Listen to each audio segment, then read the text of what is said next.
반갑습니다. 반갑습니다. 네, 이런 형식의 강연회가 저도 진행해 본 적도 없고 본 적도 없어가지고 낯설고 여러분들도 낯설 거라고 생각합니다. 낯설거나 뭐 어쨌든 한번 해보겠습니다. 편안하게 이제 이야기를 하면서 이렇게 책이 이제 보면은 SNS 시대 지역신문 기자로 살아남기 되겠죠.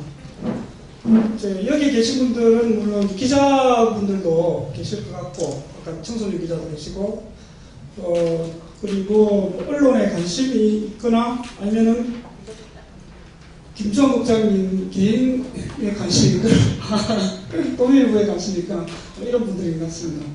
먼저 여기 이렇게 도민일보가 이제 경남 이제 성원에 이렇게 고토를 포괄하는 이제 신문사이긴 한데 진주에서는 아직까지 독자층이 좀 낮은 것 같습니다. 네. 먼저 국장님 개인에 대해서 간단하게 좀 자기소개를 좀 부탁합니다. 대학 4학년 때 졸업을 하지 않은 상태에서 그 당시 진주신문하고 난강신문하고 두 개 주간 신문이 있었거든요. 1990년도입니다. 그때 난강신문에 기자를 모집한다고 누가 추천을 해주시더라고요. 우리 과의 교수님이 추천을 했는데 그래서 저는 이제 평론을 하려고 했기 때문에 대학은 진학을 앞두고 있었거든요. 그러니까 추천을 해주신 교수님이 주간신문이니까 적당히 가서 기사 몇 건 쓰고 월급 받아가지고 학비 벌어가지고 대학은 다니면 된다 이렇게 이야기를 하더라고요. 그래서 그 말을 믿고 들어갔는데 주간신문이지만 그렇게 한량하게 일을 할 수 있는 그게 아니더라고요. 근데 가서 또 해보니까 이 기자지 재미가 있더라고요. 그래서 만 2년을 했습니다. 2년을 나름대로 상당히 재미있게 기자질을 하다가 만 2년이 되기 한 달쯤 전에 아마 여기 계신 분들은 다 진주분이 많으시니까 아실 겁니다. 그 당시 진주 전문대, 지금은 국제대죠. 국제대가 어디입니까? 도동에 진주 전문대로 있을 때 그때 지상 결사대 사건이라는 게 터지게 됩니다. 진주 전문대 천재동이라는 학생이 총학생회장 후보로 나왔고 그때 아마 천재동 후보가 진주 전문대에서는 드물게 운동권이었던 모양이에요. 그래가지고 그 전까지는 줄곧 진주 전문대 사회체육과에서 좀 체육과니까 아무래도 체육도 잘하고 운동도 잘하고 그런 쪽 사람들이 이제 총학생회를 회장을 맡아왔는데 운동권 학생이 또 후보로 나오니까 서로 경쟁이 됐겠죠. 그래서 굉장히 좀 공포 분위기가 형성이 됐어요. 특히 이제 운동권 후보 쪽 선거 참모들은 주로 여학생이 많았고 그러다 보니까 그 당시 정확한 어딩으로 체육과 학생들이 운동권 학생의 선거운동을 하는 여학생들한테 공공연하게 너 계속 이 선거운동 하면은 확 강간을 해버리겠다 이런 말을 그냥 내뱉고 그랬던 시절이었거든요. 그래서 이 여학생들이 이제 공포감을 느낀 나머지 그 당시에 전대협 시절이었나? 전대협 시절이 전대협 산하조직으로 진충총협이라고 있어요. 진주충무지구 총학생회 연합 이렇게 해가지고 우리 진충총협 의장을 맡고 있는 학교가 경상대였고 그 당시 경상대 총학생회장이 아마 이일균 지금 현재 우리 경남도민일보 사회부장을 재직하고 있습니다. 이일균 회장이었는데 그 이일균 진충총회 의장이 긴급하게 학내에서 사람을 모집을 했어요. 진주전문대 오늘 총학생회장 선거를 하는데 체육과 학생들이 폭력을 휘두를 가능성이 높다더라. 그래서 혹시 만일의 사태에 대비해서 그 폭력 사태가 일어나면은 그게 대응하기 위한 자원봉사자를 모집한다. 이래가지고 한 30명 정도의 학생을 모집해가지고 진주 전문대로 보냈죠. 근데 이 친구들이 이제 진주 전문대 들어갈 때 조금 제가 볼 때는 좀 실수를 했어요. 뭐냐면은 그냥 뭐 한두 명씩 이렇게 상계해서 들어가서 편하지 않게 들어갔으면 될 텐데, 아무래도 이제 그 당시 학생들이 좀 어리고 해서 그런지 위풍당당하게 2열 정도로 줄을 맞춰가지고 군인이 행진하듯이 그렇게 해가지고 진주문대 들어간 거예요. 이게 노출이 되겠죠. 쟤들이 무슨 애들이야 이제 이렇게 된 거죠. 그래서 사회체육과 학생들이 막 모여가지고, 근데 이 학생들은 이제 그 개표장 근처의 그 강의실 1층에 한 강의실에 들어가고 그냥 혹시 만일의 사태에 대비해서 그냥 앉아서 대기하고 있는 상태였어요. 근데 경상대 애들이 진주전문대에 왔다더라 이 소문이 확 퍼지면서 진주전문대에서 좀 운동 잘하는 친구들이 수십 명이 순식간에 모여가지고 경상대 학생들이 앉아있는 그 강의실을 포위를 했어요. 포위를 하면서 강목 이런 걸 들고 창문 또는 그 강의실 출입문 쪽으로 진입을 했죠. 그래가지고 꼼짝없이 그 강의실에 감금이 된 경상대 학생들이 약간 저항을 하다가 그냥 순식간에 제압을 당하고 난입한 진주전문대 학생들로부터 일방적인 폭행을 당했어요. 근데 그 현장을 목격한 기자는 그 당시 우연하게도 저 혼자였거든요. 그 당시에 뭐 지역 일간지 기자들도 있었고 방송사 또는 진주신문도 있었지만 우연하게 제가 그 현장에 있게 됐어요. 그래가지고 그 모습을 목격을 했는데, 제가 강의실에 들어갔을 때는 이미 경상대 학생들이 제압을 다 당해가지고 무차별 폭행을 당한 상태에서 얼굴에 피를 흘리는 학생들도 있었고, 그 경상대 학생들은 전부 이 책글상 사이에 꿇어앉아 있었어요. 꿇어앉아 있고, 진주 전문대 학생들은 강목을 들고 교실을 이렇게 돌아다니면서 꿇어앉아 있는 자세가 좀 불량해 보이거나, 이렇게 고개를 꼿꼿이 들고 있거나 하면은 사정없이 강목으로 내리치는 그런 벗어나는 상황이었거든요. 그래가지고 잠시 있는데 그 강의실하고 가까운 진주전문대 후문 쪽에 경찰 그 박장차라고 하죠. 그 버스가 2대가 딱 와서 서더라고요. 그러더니 그 학생들하고 진주전문대 교수 한두 분하고 경찰 간부하고 이 3자가 그 강의실 옆에서 뭔가 쑥덕쑥덕 하더니 잠시 후에 그 강의실에 같이 있던 경상대 학생들이 전부 머리에 손을 올리고 오리걸음으로 일렬종대로 이렇게 오리걸음으로 걸어 나와가지고 후문까지 갔어요. 그 모습이 상당히 가관이었죠. 30여 명의 학생들이 일렬로 정대로 오리걸음으로 기어가는 그 모습을 저는 카메라로, 그 당시 펜탁스 카메라로 사진을 다 찍었는데, 찍고 있으니까 진주전문대 아주 덩치 큰 학생들이 막 저한테 달려오더니 너무야 왜 사진 찍어 이렇게 이야기를 하더라고요. 그래서 기자가 이렇게 했더니 누구 기자면 기자지 누구 허락받고 찍는 거야 하면서 제 카메라를 막 낚아채더라고요. 그래가지고 카메라를 뺏은과 동시에 시멘트 벽에 카메라를 확 던지려고 하는 순간 제가 가서 팔을 꼭 잡았어요. 근데 그래가 실랑이를 하던 중에 이제 진주전문대 교수 한 분이 와가지고 말려서 서로 이제 중계를 하더라고요. 카메라는 깨지 말고 필름만 빼주자 이런 식으로 해가지고 필름을 제가 중재가 아닌 것 같은데. 그렇죠. 필름은 뺏기고 카메라만 건진 상태로 위기를 모면을 했는데, 그래갖고 오리걸음으로 나간 학생들이 그대로 후문에 딱 대기 중이던 경찰 버스에 그대로 올라탔죠. 그래갖고 그 버스가 바로 진주경찰서로 가더라고요. 근데 그것까지는 좋았는데 다음날 아침에 각 신문에 보도된 기사 내용이 제가 너무 깜짝 놀랄 정도로 충격적이었어요. 뭐냐면은 기사가 다 모든 신문의 기사가 이렇게 나왔어요. 경상대 운동권 학생들이 진주전문대 종합생회장 선거에 나온 같은 계열의 운동권 후보가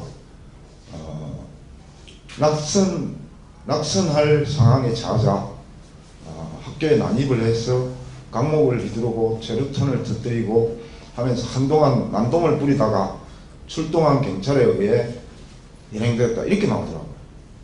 그러니까 이 학생들이 폭행을 당한 피해자고 폭행을 휘두른 가해자는 진주전문대 학생인데, 거기에서 진주전문대 학생들은 많이 다 빠져버리고 아예 언급도 없고 그냥 경상대 학생들이 가서 난동을 부리다가 경찰에 간 걸로 이렇게 보도가 나왔고, 또 하나는 그 천재동 학생이 당선됐거든요, 종합생회장에.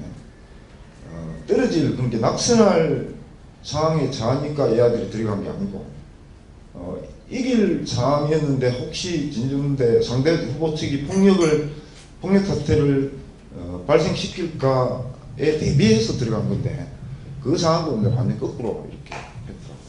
심지어 기사 내용이 천재동 학생이 그때 아마 군대 제대하고 나와가지고 예비역으로서 나이가 좀 많았거든요. 20대 한 후반 정도 됐는데, 이 기자들이 지레짐작으로 기사를 다 나이도 그렇게 쓰더라고요. 전문대 2학년이니까 20살이겠구나 이래갖고 다 20살, 또 어떤 데는 21살 이렇게 다 천재동, 이런 식의 기사 내용 중에서 팩트가 단 하나도 맞는 게 없는 기사가 지문에 나왔더라고요. 근데 그것도 놀랐는데, 그날 그 다음날 아침에 조간에 그렇게 보도되고 그날 저녁 9시 뉴스에는 더 가공할 만한 뉴스가 나오더라고요. 이게 우리가 그 다큐멘터리나 또는 드라마 같은 걸 보면은 나오는 아주 그 긴박한 음악이 있잖아요. 이게 그 추리 영화에서 나오는 둥둥둥둥 하는 그런 음악이 배경음악으로 깔리면서 그 화면을 보여주더라고요. 그 당시 경상대 학생들이 큰 가방에다가 그 텐트 넣는 가방, 길쭉한 가방이 있다니까, 거기에다가 쇠파이프를 넣어갔어요. 그리고 또 뭘 넣어가는가 하면은 후드티를 넣어갔어요. 근데 후드티가 뭐냐 하면은 일종의 이제 유니폼이었죠. 경상대 학생들 이제 그 교문 시위하거나 이럴 때 선봉대 역할을 하는 학생들이 입는 옷이었는데, 후드티를 이런 탁자 위에 형체를 모자가 이렇게 튀어나오도록 하고 옷을 이렇게 펴가지고 쫙 이렇게 늘어놓으니까요. 늘어나가지고 그 방송 카메라 영상으로 찍으니까 어떤 느낌이 드는가 하면, 그러면서 또 긴박한 배경음악이 흐르고 이러니까 마치 미국의 백인 그 테러 집단 KKK단이 입는 그 복면 유니폼 같은 느낌이 딱 들더라고요. 그러면서 그걸 이제 역시 쇠파이프하고 같이 이렇게 보여주면서 그러면서 방송 나레이트가 어떻게 나오느냐 하면, 이 학생들이 북한군 빨치산 식의 그 유격 훈련을 지리산에 들어가서 합숙 훈련을 해갖고 빨치산도니까 똑같이 중대와 소대와 분대까지 만들어가지고 지리산에 들어가가지고 그 화염병 투척 훈련을 해봤다, 이렇게 보도가 되더라고요. 그래 저도 그 보통 그 당시 대학에 그 데모할 때 이제 뭐 여학생이라든지 이런 친구들을 보호하기 위해서, 여학생이나 또는 뭐 문선대 풍물 치는 그런 사람들 보호하기 위해서 선봉대가 있다는 걸 알았지만, 빨치산 조직처럼 편제를 해가지고 지리산에 그 훈련을 하고 이런 것까지 몰랐거든요. 근데 제가 본 하여튼 그 현장 상황하고는 너무나 다른 그런 기사가 9시 뉴스에 메인으로 나왔어요. 지역 뉴스에 나온 것도 아니에요. 전국에 방송되는 9시 뉴스에 메인으로 그렇게 나왔고, 그 다음날 어떤 보도가 나왔는가 하면 이게 이제 세 번째 보도죠. 그 다음날은 조중동 아침 조간에, 이제 중앙지죠. 소위 말하는. 소위 중앙지의 아침에 전부 4인멘톱 내지는 1men톱으로 이게 나왔어요. 이게 방송 뉴스하고 같은 내용. 어마어마한 사건이 일어난 거죠. 그래갖고 그 다음날 이제 뉴스가 다 이렇게 나오니까 문교부 장관이 나와가지고 특별 브리핑을 하면서 이런 전국 대학에 있는 이런 조직들을 일망타진하겠다 이렇게 성명서 담화문을 발표하기도 하고 이랬어요. 그래갖고 실제로 그 당시에 전남대나 전남대 조선대 이런 데는 그 선봉대 이름이 5월대 또는 녹두대 이랬거든요. 그런 조직들이 전부 이제 그 지리산 결사대 이것처럼 다 그 빨치산식 조직망을 갖춘 이런 조직으로 다 이렇게 일소가 됐죠. 사실 다 근거가 되고. 그래가지고 그 당시 33명인가 잡혀가가지고 제가 정확히는 모르겠어요. 16명인가 17명이 구속이 됐어요. 그래 구속이 되어 그 친구들이 다 깜빵살이를 했죠. 근데 이제 저는 제가 그 현장을 본 사람이 저 혼자였기 때문에 이것 때문에 말이 없으니까 저는 이제 주간지잖아요. 난강신문이. 그래갖고 그 다음 주 월요일에 나오는 신문에 그 지리산 결사 사건의 진실 뭐 이런 식으로 해가지고 기사를 썼어요. 그렇게 쓰면은 아무리 지역에 있는 조그마한 주간지라 하더라도 다른 신문사 기자들이 자기 기사가 좀 잘못됐구나 이래갖고 그 기사 나온 이후에는 무슨 그 논조라든지 사실관계가 조금씩이라도 바로잡히 나올 줄 알았어요. 근데 전혀 안 그러더라고. 자기들이 처음 오버한 그걸 계속 밀어붙이는 거예요. 계속 속보가 나오고 박스 기사가 나오고 조직표가 나오고 그래가지고 저는 그때 섬뜩한 느낌을 받았거든요. 너무나 단순하고 맹명한 이런 사건이 언론에 의해서 그런 게 뭐 조선일보나 동아일보나 이런 뭐 원래 문제 있는 그런 한 신문사 한두 개 이런 게 아니라 전국의 모든 언론 이게 지역에 그 당시에도 경남일보도 있었고 마산의 경남매일, 창원의 경남신문도 있었거든요. 지역에 있는 모든 신문 그리고 지역에 있는 모든 방송 뿐만 아니라 서울에 있는 우리나라의 수십 개의 모든 신문과 방송들이 완벽하게 100% 사실을 왜곡해서 이렇게 쓸 수가 있구나 하는 걸 보면서 섬뜩함을 느꼈어요. 그래갖고 이거네. 그 당시 제가 그 난강신문 있으면서 대학원을 다니고 있던 시기였거든요. 실제로 공부를 계속 하려고 다니고 있던 시기였는데 이래갖고 안 되겠다 싶어가지고 그냥 평생 기자실로 한번 나가보자. 이런 식으로 사실이 내가 눈으로 뻔히 본 사실이 왜곡되는데 얼마나 다른 이런 식으로 왜곡되는 일들이 많겠냐. 그래서 나 한 사람이라도 좀 현장에 정확한 좀 목격자가 되어야 되겠다 이런 생각을 했죠. 그래서 본격적으로 한번 기자 생활을 해보려고 그 당시 마침 마산에 있는 경남매일에서 기자 모집을 하더라고요. 그래갖고 거기 수시에 응시했고 들어가서 보니까 이 신문사 사장이 완전 뭐랍니까 공안 경찰하고 사고가 비슷한 사람이더라고요.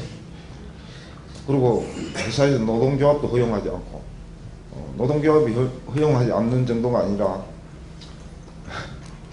하여튼 그 언론사 내의 언론 자유가 완전 거의 봉쇄되어 있는 이런 거더라고요.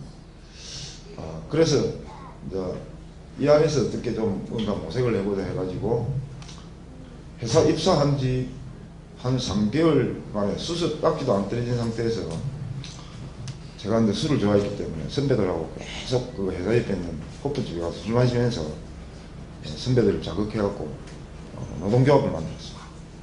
노동조합도 회사 안에서 못 만들고 옆에 있는 건축사 회관 강당을 빌려가지고 기습적으로 노동조합 창립대회를 열고 시청에 거기서 시청까지 뛰어가면 한 3분밖에 안 걸리거든요. 시청에 완전 100m 달리기 하듯이 질주해갖고 시청에 그 당시 노정과라고 있었어요. 거기에 노조 설립 신고를 하고 이런 식으로 이제 완전 비밀 작전 지르듯이 노조를 만들고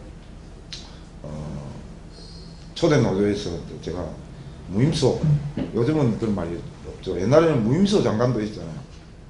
요즘도 있죠. 참 누구죠? 누굽니까?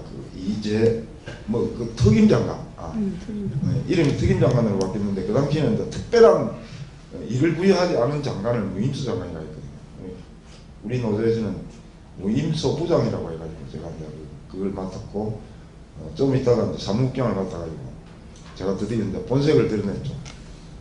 사무국장 맡으면서 전면 파업을 계획했습니다. 그래야 한 달 동안 우리 경남 지역 언론 역사상에서는 그 당시 한 달 동안 파업한 거는 그때 우리가 처음이었는데 파업을 해가지고 영 내친 김에 그냥 빨리 맺을게요 이 이야기. 해가지고 그 당시 사장을 쫓아냈어. 쫓아내고 새로 들어온 사주가 건설회사였어요. 이게 모진놈 쫓아내고 나니까 더 모진놈이 들어온다고. 그 당시 동성종합건설이라고 제가 큰 건설회사였는데 그 건설회사가 우리 신문을 다시 인수를 해가지고 그 잘나가는 건설회사가 이제 인수하니까 월급도 상당히 올라가고 체불 이런 것도 없고 그러니까 기자들이 이제 신이 난 거죠. 편해진 거죠. 그러니까 저는 기자들 회사가 안정이 되고 빵빵한 사주가 들어오고 월급이 좀 올라가고 이러면은 기자들이 열심히 막 취재하고 아주 정의롭게 진짜 언론학 개론에 나오는 대로 FM대로 기자들이 취재에 몰두하고 이럴 줄 알았거든요. 근데 그게 이론하고 현실이 다르더라고요. 월급 좀 올라가고 뭐 회사가 좀 사주가 빵빵하고 하니까 기자들이 오히려 타락을 하더라고요. 그래가지고 기자들이 다 자기 스폰서 하나씩 물어갖고 검사 스폰서 이야기 얼마 전에 있었잖아요. 근데 그 당시는 기자들도 다 스폰서가 하나씩 있었습니다. 그래갖고 최소한 경남도청의 뭐 국장 또는 뭐 무슨 건설회사 조그마한 중소건설회사 사장 이런 사람들이 그 기자 한 사람 한 사람당 다 자기 스폰서가 있는 거거든요. 그래가지고 이 기자들이 어떻게 하는가 하면은 룸사롱 인데 가가지고 여자들 앉혀놓고 술을 마시고 나서 자기 스폰서 이름으로 끊어놓고 나오는 거예요. 그러면 그 스폰서가 대신 그 술값을 내줘요. 여자값도 내줘요. 그래 어쨌든 사주가 바뀌고 회사가 안정이 됐는데 더 꼴보기 싫은 일들이 회사 안에서 막 벌어지기 시작합니다. 선배 기자가 이게 아주 후배 기자들은 스폰서 이런 거 모르죠. 근데 어느 정도 이제 이 지역에서 잔뼈가 굵은 선배 기자들은 다 스폰서가 하나씩 있었거든요. 그러니까 그 스폰서를 믿고 자기 후배 기자들을 서너 명씩 이끌고 저녁마다 술집을 하는 거예요. 그래갖고 후배 기자들한테 그렇게 사롱에서 술을 사주는 거죠. 그러고 나서 표를 안 내면 괜찮은데 우리는 그 당시 습관신문이었기 때문에 습관신문은 아침에 출근이 좀 빠르거든요. 7시 반에서 늦어도 한 8시 이전까지는 출근을 합니다. 그러면 7시 반쯤 출근을 하면은 어젯밤에 술 먹고 술이 덜 깬 그 동료 기자들이 복도에 있는 그 커피 자판기 앞에서 커피를 꺼내갖고 마시면서 어젯밤에 놀았던 무용담을 이야기하는 자기들끼리. 야 어제 네 파트너였던 그 박양 그거 어떻더라? 아닌데요 김양이 더 낫던데요. 이런 이야기를 그 커피 자판기 앞에서 기자들이 하고 있는 거예요. 아직도 입에서는 술 냄새를 푹 풍기면서. 근데 그 더 슬픈 것은 저도 그때는 어느 정도 고참이었거든요. 어느 정도 고참이었는데 저는 우리 기자들한테 후배들한테 신문사는 선배가 무조건 후배한테 술 사는 전통이 좀 있습니다. 그것도 나쁜 전통이긴 한데 뭐 한 5명이 술 먹으면 그 중에서 하루라도 회사 입사 일찍 한 놈 한 명이 그 자리에 술값을 다 냅니다. 근데 저는 이제 이 전지도 안 받고 그런 스폰서도 없고 이러니까 후배들한테 술을 잘 못 사잖아요. 그래서 흐름한 막걸리집이나 아주 뭐 좋은 데를 하더라도 삼겹살 가서 소주 한잔 먹는 그런 술밖에 후배들한테 못 사줬거든요. 근데 후배들이 기본적으로 그런 식으로 이런 사람 가갖고 비싼 술 사먹이는 선배들을 싫어해 줄 줄 알았어요. 후배들이 내보다 젊으니까.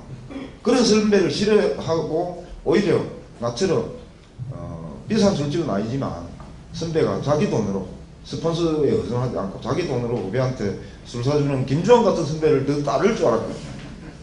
근데 이 후배놈 새끼들이 그런 이 선배를 더 좋아하고 내가 술 먹으러 가자 하면은 다른 약속 있는데 슬슬 피하고 이러더라고요. 정말 기분이 더러웠습니다. 그래서 정말 이런 더러운 꼬라지 안 보고 진짜 신문 만들 수 있는 데서 한번 일해보고 싶다. 그런 열망을 이제 그때부터 키웠죠. 그래서 다시 노조를 뒤엎는 행동에 돌입했어요. 왜냐하면 그때는 이미 그 노조가 반의혹노조가 되어 있거든요. 그래갖고 기존 노조를 탄핵시켰어요. 그래갖고 우리가 노조를 새로 장악했죠. 딱 장악을 하니까 우리 모기업이었던 동성종합건설이 IMF로 부도를 맞아가지고 폐업을 해버린 거예요. 그래가지고 잘됐다. 폐업했으니까 이 폐업한 회사의 장비를 윤정기와 각종 그 사진자료 무슨 뭐 집기 이런 걸 헐값으로 경매를 받아가지고 우리가 새로운 신문을 하나 만들자. 이래가지고 그 의용노조를 탄핵한 새 노조 사람들이 중심돼가지고 경남도민 주주신문 장관을 추진을 했고 그래가 그 당시도 이제 진주에도 제가 주주 모집하러 많이 왔습니다. 이 자리에도 그 당시 저한테 꼬여가지고 주주가 되신 분들이 몇 분 보이시는데 좀 아쉬웠던 것은 그 당시 이제 진주에서 좀 상당히 존경받고 계시던 김장하 선생님한테 찾아갔어요. 제가 찾아가가지고 저희 창간하려고 하는 신문을 설명을 드리고 저희 신문에 조금 좀 도와주십시오 이렇게 얘기했더니 딱 입을 내려서 하시는 말씀이 여기 전 진주신문 편집국장도 계시지만 한숨을 푹 쉬면서 저는 진주신문 하나도 버겁습니다. 그래서 저는 그 당시 이제 진주신문의 가치를 저도 인정하고 있었기 때문에 더 이상 설득하려는 걸 포기를 했어요. 그래갖고 알겠습니다. 진주신문을 잘 키워주십시오 하고 바로 일어나서 나왔습니다. 그래서 어쨌든 그렇게 하고 6,200명의 주주가 참여해서 10억을 모아서 경남도민이고 장관에 성공을 했고 그 뒤에 다시 10억 또 그 뒤에 다시 10억 이래가지고 총 30억 원의 자본금으로 경남도민이고 99년 5월에 창단했습니다. 그리고 올해로서 이제 14년 이제 도민일보가 지역사회에서 나오고 있는 그런 상황입니다. 아니 한마디 물었는데 제가 너무 그래가지고 죄송합니다. 아니 이 책 내용을 좀 더 이야기를 하면 제가 이제 물으려고 했던 게 이제 도민일보에 대한 소개를 하려고 했는데 같이 이제 이야기를 했던 것 같습니다. 여기 이제 대한민국 지역신문 기자로 살아가기가 이제 5년 전에 발간했었고 이제 그 이후에 지금 다시 나온 것 같습니까? 거기 보면 10개명이 있습니다. 이제 10가지가 있는데 뭐 끝장을 보는 기사를 쓰라, 뭐 인터넷 공짜 뉴스를 없애라, 공공저널리즘을 도입하라, 지역신문에서만 볼 수 있는 뉴스를 쓰라, 이런 내용들이 있습니다. 그 공공저널리즘에 대한 이해를 좀 할 수 있도록 뭐 저널리즘이라고 하면 그냥 저널리즘이지 공공저널리즘은 또 뭔가 하는 것을 좀 설명을 해주시기 바랍니다. 예, 영어로는 이게 공공저널리즘이라는 게 퍼블릭 저널리즘이라고 우리나라에서 만들어진 개념은 아닙니다. 미국에서 만들어졌고 특히 이제 미국 지역신문에서 만들어진 개념입니다. 그러니까 우리가 이제 흔히 저널리즘이라고 하면은 아주 객관적 위치에 서가지고 양쪽 입장을 그냥 공평하게 이렇게 보도를 해주는 그런 객관 저널리즘을 흔히 뜻하는데 미국의 지역신문을 연구하는 학자들이 지역신문은 지역 당파성이라는 걸 가질 필요가 있다. 이런 개념으로 이제 퍼블릭 저널리즘을 제안을 했죠. 뭐냐면은 뭐 신문이 뭐 진보 언론이라는 것도 있고 보수 언론이라는 것도 있고 하지만 그런 게 아니라 지역 신문이라면은 정치적인 무슨 뭐 당파성 이런 걸 떠나서 그 지역을 사랑하고 그 지역을 좀 더 좋은 사회로 만들려고 하는 어떤 신념, 애정 이런 걸 바탕으로 한 지역 당파성 이런 걸 가질 필요가 있다. 이렇게 제안을 했고 그런 차원에서 일종의 신문이 거리를 두고 어떤 사안을 취재해 가지고 공평하게만 전달하는 게 아니라 어떤 게 우리 지역 사회를 위해서 더 나은 것인지 더 올바른 것인지를 판단을 했어. 명확하게 이게 더 나은 것이라는 판단에 서면은 언론이긴 하지만 시민운동단체가 하는 역할까지 언론이 할 수도 있다. 예를 들어서 지역사회에 어떤 아주 부당한 일이 발생했다. 누가 보더라도 그러면은 지역 언론이 그걸 그냥 신문에 기사로 써서 보도만 하는 게 아니라 이 부당한 일을 고치기 위해서 시민들을 불러 모아서 토론회도 열고 그 토론회의 결과 뭐 어떤 시민들이 같이 뭐 일을 해보자고 합의가 된다면 언론사가 주축이 돼가지고 시민들과 함께 서명운동도 벌일 수 있고 심지어 뭐 집회도 벌일 수 있고 이런 식의 좀 더 적극적인 저널리즘을 구현할 필요가 있다. 이런 차원에서 퍼블릭 저널리즘이 제안이 됐고 거기서 좀 더 나아가서 시빅 저널리즘이라는 말도 있습니다. 이게 시민 저널리즘이란 말인데 시민들이 신문사에 적극적으로 기자로 참여해서 뭐 월급을 받고 고용된 기자들뿐만 아니라 시민들과 그 프로 기자들이 같이 어우러져서 협업 체계로 신문을 만들어 나가는 그런 개념까지 같이 좀 도입을 해보자 이런 개념인데요. 저는 그 개념에 저는 좀 동의하는 편이고 그래서 경남도민일보도 그런 쪽으로 좀 적극적으로 시민들과 함께 뭔가 운동 차원에 이르기까지 이렇게 뭐 역할을 좀 해보자는 그런 차원에서 여러 가지 좀 모색을 하고 있는 중입니다. 네.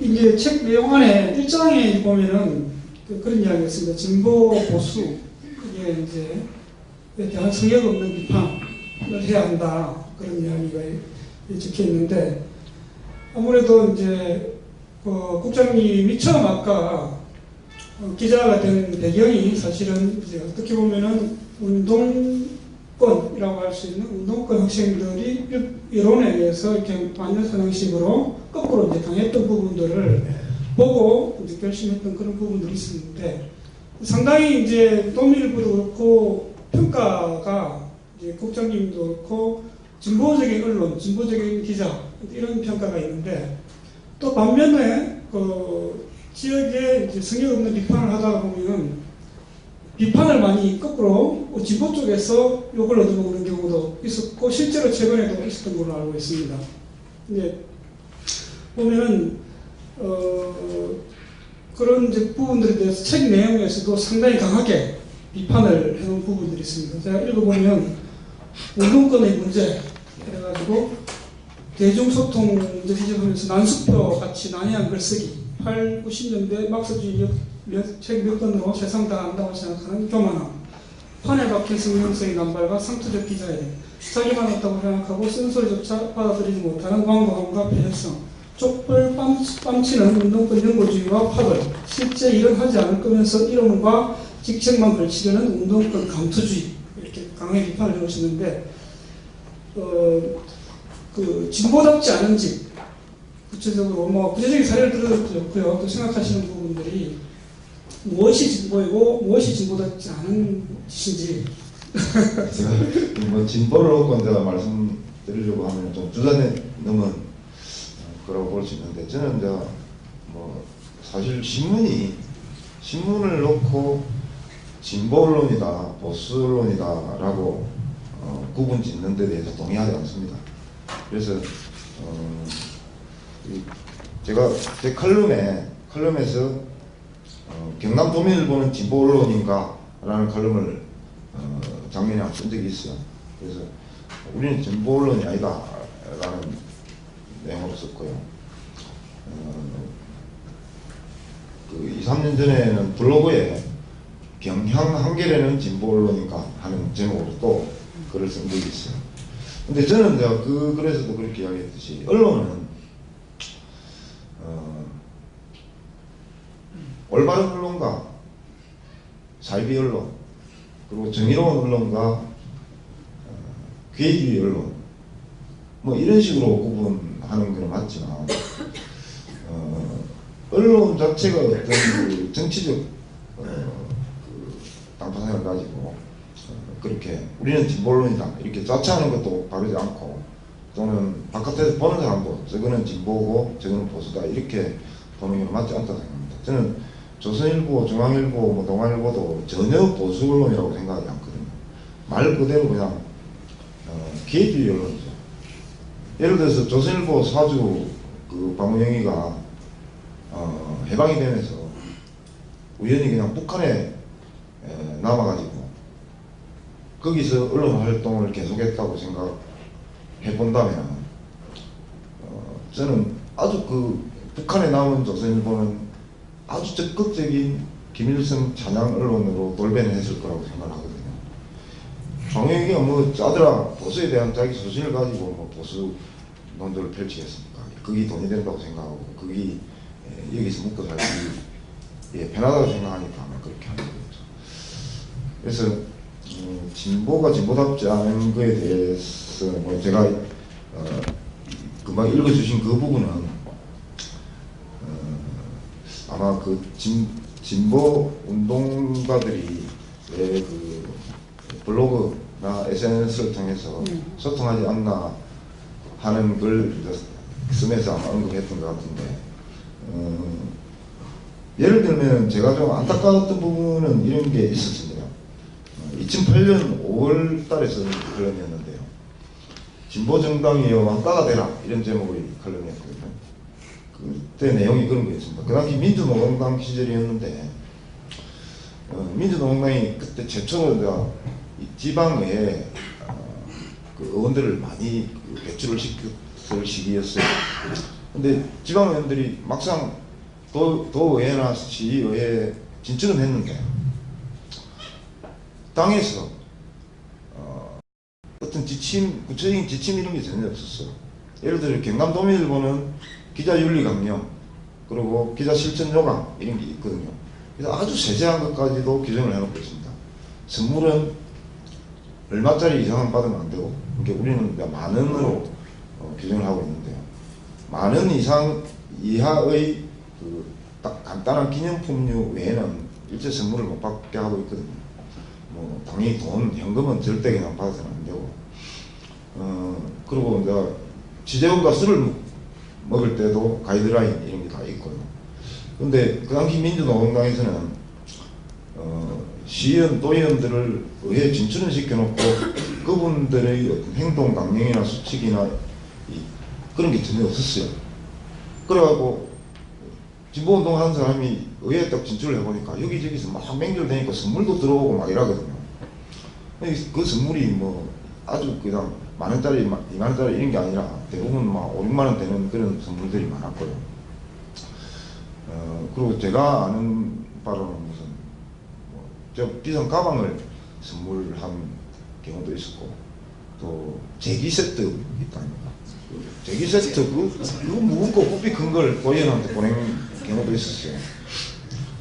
그런데 이제 그런 데 대한 당에서 일관된 어떤 그 방침이나 이런 게 없으니까 다 전국에 그 진출한 각 시의원이나 군의원이나 이런 진보정당 소속 의원들이 이걸 받아야 될지 어떻게 해야 될지, 받았는데 이걸 어떻게 처리해야 될지 다 우왕좌왕하는 거예요. 강 의원님은 어떻게 하시는가 모르겠는데. 지침이 있었어요. 네? 2008년 이전에만 해도 네. 5만 원으로 정해져 있었는데 네. 98년 아, 이후에 청와지원회가 없어지면서 그 지침이 사라졌어요. 아, 예. 그래서 이 칼럼에도 그 내용이 나옵니다. 그래가지고 이제 평통도 한때 좀 그 당에서 우왕좌왕했어요. 시의원들이 당선자가 들어가면 당연직 평통자문위원이 되거든요. 지금도 그렇죠? 아니요. 아닙니까? 지금도 바뀌었습니까? 저는 가입 안 해요. 아. 네. 근데 그것도 같은 민주노동당 의원들 중에서도 평통을 나는 가입 안 하겠다 이런 식으로 거부하는 사람이 있었던 반면에 어떤 사람은 우리가 적극적으로 들어가서 평통을 바꿔내야 된다 이렇게 이야기하는 사람도 있고 지역마다 다 달랐어요. 일관된 당의 어떤 지침이나 방침이 없었기 때문에 그래갖고 뒤늦게 이제 윤리강령을 민주노동당 윤리강령 윤리강령이 아니구나 선출직 공직자 윤리에 관한 규정이 제정됐죠. 그래가지고 거기에 규정이 어떻게 되어 있는가 하면은 1회 5만원, 연간 20만원을 넘지 않는 범위 내에서 그러니까 동일인으로부터 연간 20만원을 넘지 않는 범위 내에서 받아도 된다 이렇게 규정했어요. 그걸 읽고 제가 고슴을 쳤어요.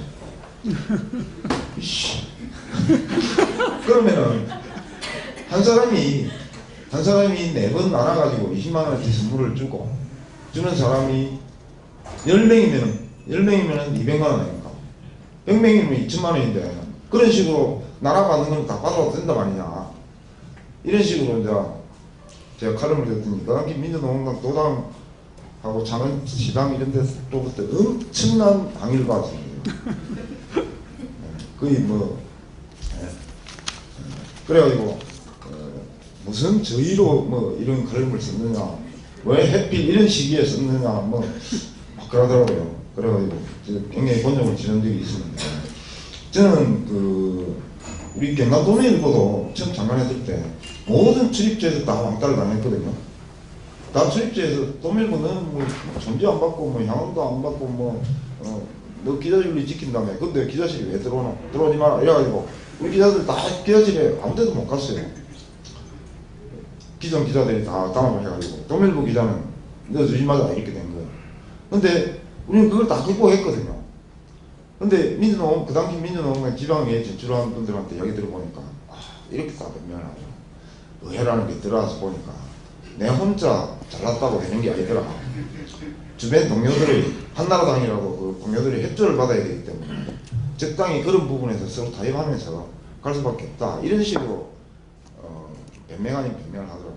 그래갖고 제가 그런 이야기 들으면 좀 상당히 짜증스러웠는데 그때 민주노동당 의원들이 처음 진출했을 때 의회 내에서 이 비공식적으로 들어오는 촌지나 선물이나 이런 걸 바리바리 공개하고 이런 식으로 해버렸으면 국민들이 굉장히 신선한 그 느낌을 받았을 텐데 그런 거 전혀 안 했거든요.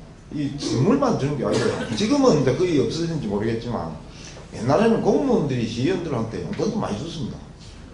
잘 알거든요. 근데 그런 게 적당히 다 타협하고 이 관행인데 내가 너무 빼지게 하면은 내가 의회 속에서 왕따 당하면은 민주노동당이 진보적인 정책 의제를 실현시키는데 걸림돌이 되니까 동료연들하고 적당히 잘 지내야 되니까 이런 거는 좀 눈 감고 지나가자 이런 식으로 하다 보니까 창원시에 정동환 의원 사태가 벌어진 거 아닙니까? 돈 받은 거하고 결국 물러났잖아요. 그래서 그런 부분에 대해서 저는 따끔하게 언론이 지적을 해줘야 된다고 생각하고요. 그런 식으로 진보정당의 어찌 보면 사소할 수도 있는 쪼잔할 수도 있는 부분을 제대로 지적하려면 언론이 그거보다 더 엄격한 윤리와 도덕성을 가져야 된다고 저는 생각을 하는 거죠. 예. 또 이야기 길어집니다. 도민일보 지금 운영 특징 중에 하나가 이제 여기 나와 있지만 출입처가 의무방어구역이지 배타적 권리구역이 아니다. 이제 그렇게 규정하시는데 그 말이 무슨 말이냐면 출입처 기자가 자기 그 출입처에서 나오는 기사를 독점하는 게 아니다.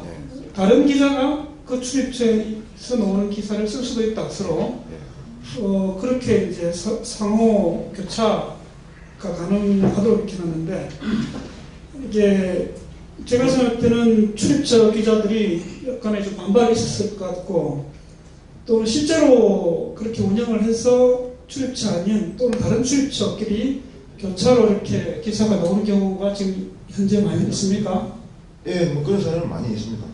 어떤 효과가 가까운 사례로는 최근에 진주의 방문감사 문제가 발생했을 때, 뭐 기존 출입처 개념대로 하면 당연히 김종인 기자가 지대에서 써야 되겠지만, 사회부에서 이슈기학 기자가 진주에 직접 와서 지대를 해서 기사를 썼고, 그 외에도 뭐 밀양 성격탄 문제도 우리 사회부에서 왔다 갔다 하면서 그냥 챙기고 있고요. 그제 저번에 철탑 고공농성 할 때도 우리 본사에서 기자 나가고 지대를 했고, 그 본사 건 안에서도 예를 들어서 도청 출입하는 기자가 장은시 문제를 쓰기도 하고, 장은시 기자가 도청을 쓰기도 하고, 그런 식으로 하고 있고요. 뭐 반발이 있지 않았느냐라고 말씀하셨는데, 기자들 마음 속에는 어떻게 생각할지 모르겠지만, 권리구역이 아니다, 업무방어구역일 뿐이다 라고 하는 말에 틀린 게 없기 때문에 속으로는 몰라도 떼놓고 뭐 반발은 아마 할 수가 없지 않나 이렇게 생각하고 있습니다. 그러니까 어떤 목적으로 이제 어떤 효과 이런 게 있었을 것 같은데. 예. 기자가 그 출입처에 안주를 하게 되면 아무래도 그 출입처 사람들이 논리에 자기도 같이 좀 동화가 될 가능성이 있거든요. 시청 출입만 계속 오래 하다 보면 옆에서 맨날 이야기 듣는 사람들이 시청 공무원들이기 때문에, 그 공무원들 사람은 그렇습니다. 내가 빼지게 무슨 특별한 아주 강력한 철학을 갖고 있지 않은 이상 옆에서 자꾸 이야기를 하면 그 이야기가 다 설득력 있게 들리기 마련이거든요. 그래서 그렇게 계속 안주를 하게 되다 보면 일반 시민이 보는 시각하고 기자가 가진 시각이 괴리가 자꾸 생기게 되는 거죠. 그리고 기자들이 그 일반 독자로부터 피드백을 받는 게 거의 없지 않습니까? 뭐 출근도 아침에 바로 뭐 출입처로 가게 되고, 그게 출입처에서 기사 송고하고 바로 퇴근하고 뭐 이렇게 하다 보니까 일반 독자들이 신문 지면에서 어떤 기사를 원하는지, 일반 독자들이 뭘 궁금해하는지 이런 걸 잘 모릅니다. 그리고 자기가 기사를 써놓고 그 다음날 자기 출입처에 가서 그 출입처의 공무원이 그 기사에 대한 어떤 피드백을 많이 해주면 내가 좋은 기사 하나 썼구나 이렇게 어떻게 하는, 이게 반복이 되면 일반 독자들의 관심사와 계속 이제 괴리가 되는 거죠. 그래서 그런 식으로 좀 넘나드는 취재 이런 것들이 돼야 된다고 생각을 하고요. 그 출입처 파괴도 물론이지만 이것도 이제 완전 파괴된 건 아니죠. 물론이지만 저희들이 이제 블로그들하고 이제 협업 체계를 하고 있는 것도 기자들이 놓치는 문제들을 블로그들이 막 쓰거든요. 사실은 기자들 입장에서는 굉장히 굴욕적일 거 아닙니까? 쪽팔릴 거 아닙니까? 그럼으로써 기자들이 또 긴장감을 갖게 되고 이런 효과들이 있을 거라고 봅니다. 그래서 물론 이제 제가 관리자 입장에서 또는 사용자 입장에서 기자들이 노동력을 100% 이렇게 빼먹으려고 하는 뭐 그렇게 보일 수도 있겠지만, 저는 적어도 그 언론에서 일하는 기자들이라면 그런 정도의 긴장감을 항상 유지해야 되지 않느냐, 그렇게 좀 생각하고 있습니다. 네. 독자 피드백 이야기가 이제 계속 이어서 하자면, 계속 지금 도민일보 지면에 톡톡입니까? 지금은 안 나가고 있습니다. 지금 안 나가고 있으니까. 네. 그게 이제 오랫동안 해가지고 이 책에도 이제 그 내용들을 쭉 소개를 하셨는데, 이게 어떤 그 내용들, 뭐 그 중요한 내용들, 신문에 대한 평가들, 또 신문의 어떤 그 의견들 이런 것들이 많이 있었던 걸로 알고 있는데, 이게 이제 저희 옛날에 이제 진주신문에서 했었는데 하다가 저희도 중단했던 이유가 거의 하는 이야기가 너무 비슷해가지고 중단했었는데 또미일보는 조금 달랐던 느낌이 있었거든요. 그러니까 어떻게 운영을 했고 또 어떤 내용들이 있었는지 간단하게 좀 설명 바랍니다. 앞에 말씀드린 것처럼 기자들이 이제 출입처에만 매여 있다 보니까 일반 독자의 관심사가 뭔지 자꾸 괴리되게 된다 말씀을 드렸고요. 그 문제를 좀 극복하기 위해서 어떻게 하면 좋을까를 고민을 하다가 독자 매일 하루에 한 명 독자한테 전화를 해가지고 물어보자. 그러니까 질문 메뉴를 제가 이제 한 5개를 그냥 정해줬어요. 독자 맹부를 편집부에 딱 갖다 놓고 전화를 돌리는 거죠. 돌려가지고 첫 질문은 우리 신문 배달 사고 없이 잘 들어옵니까? 최근에 봤던 기사 중에 좀 좋았던 기사, 좀 인상이 남는 기사가 있던가요? 그리고 우리 신문에서 좀 이런 거 좀 지지해 줬으면 좋겠다. 그런 게 뭔가요? 뭐 이런 식으로 한 5가지 질문을 하게 하고 그 답변을 받아가지고 미니 인터뷰 형식으로 원고지 5장짜리 기사를 독자와 톡톡이라는 이름으로 매일 지면에 실었는데 해보니까 역시 뭐 사람이 워낙 다양하니까 다양한 지적이 나오기도 하고 다양한 자기 취향대로 이 기사가 좋더라 이런 것도 나오기도 하고 그렇게 하더라고요. 근데 이제 말씀하셨듯이 한 1년간 하니까 거의 비슷한 답변이 많이 나와요. 이게 이제 일종의 동어 반복 이런 게 이제 많아지더라고요. 그래서 1년 정도 했으면은 된 것 같다. 독자들도 뭐 비슷비슷한 이야기 매일 읽으려고 하는데 좀 지루하고 그래서 1년 딱 하고 그만뒀습니다. 책 내용에 이제 또 이야기 들어보면은 이렇게 기자 윤리를 지키면서도 편집국에서 돈을 벌 수 있다.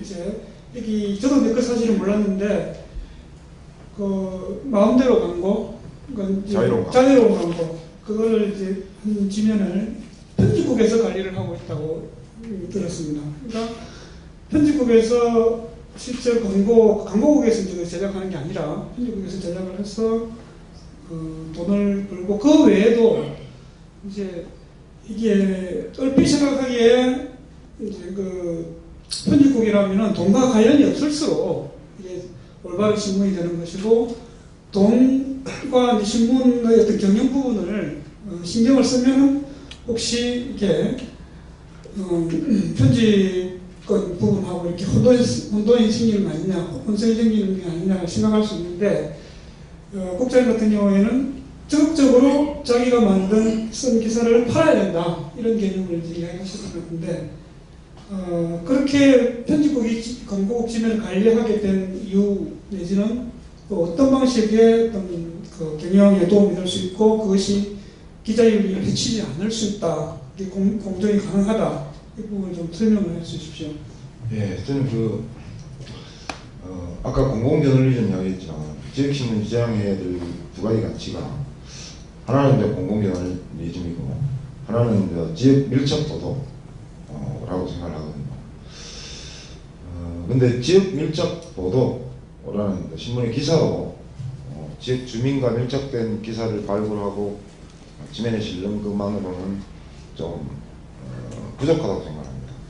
광고도 정말 지역에서 소소한 어떤 홍보가 필요한 사람들이 아주 저렴한 비용으로 신문의 광고를 낼 수 있어야 되고 또 그런 광고들이 정보 역할도 하거든요. 우리가 신문 보면서 기사만 보는 게 아니지 않습니까? 밑에 광고가 있으면 광고 보는 점에서 좀 쏠쏠해야 된다고 저는 생각을 하거든요.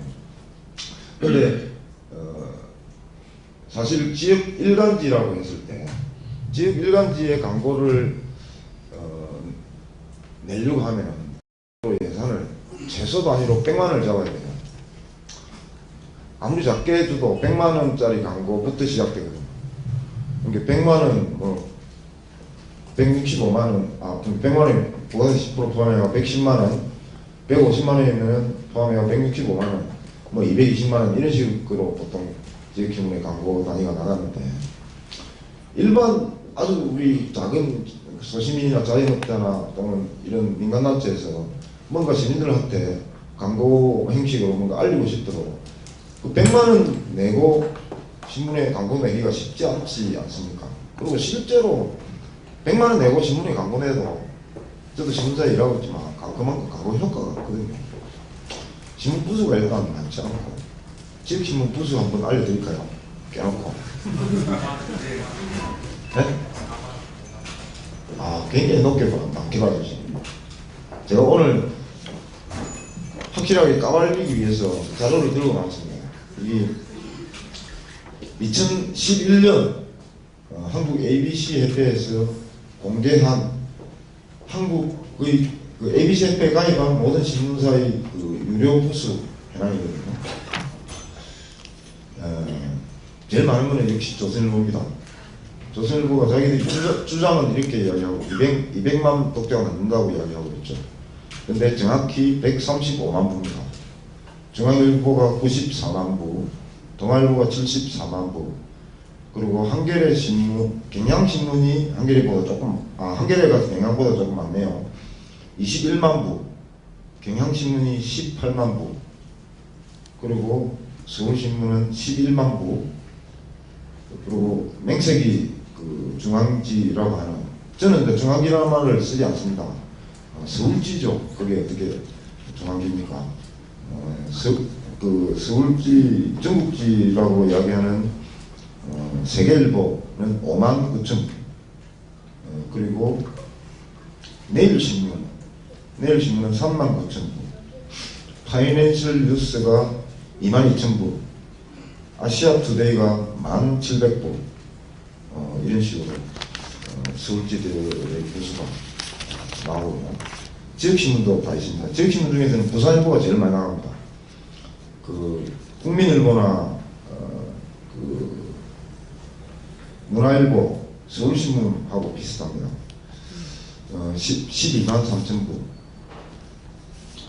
그리고 우리 경남에서는 경남신문이 제일 많이 나갑니다. 3만 3천 부. 그리고